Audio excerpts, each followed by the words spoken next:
I hope that we learn from this that everything that we do can affect another person, right? And I hope that this moves us to a place where we can treat each other with more of a responsibility for other people. My name is Nairi Karoglian, and we live in Long Island City, New York, in the borough of Queens. I'm a yoga instructor for children, and I'm also a wellness coach in the workplace for WW, which was formerly called Weight Watchers. So I was diagnosed with Hodgkin's lymphoma, and I started treatment, which was ABVD chemotherapy. The B part of the ABVD, called bleomycin, can have an effect on your lungs. So unfortunately, that happened to me. So I don't know how I would respond to COVID, which puts me in that risk category. It's been stressful, I have to say. I mean, it was really, really stressful when before it was a time when the grocery store allowed people at risk to go shopping at the same time as the elderly, like from 8 to 9 before they open.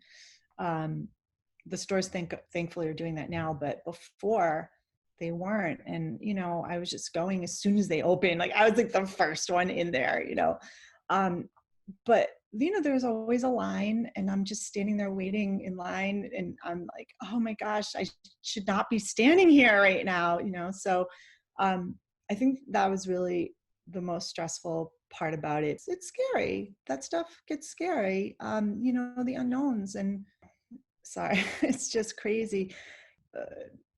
I think that we all have our own ways of dealing with stress. I just tried to look at the situation that I needed to be in, and how can I be the most protected? Because I work in health and wellness, the silver lining really is this is a time that I'm seeing as an opportunity for introspection, and just like self-study, and just like going even deeper into my own yoga practice, my own meditation practice.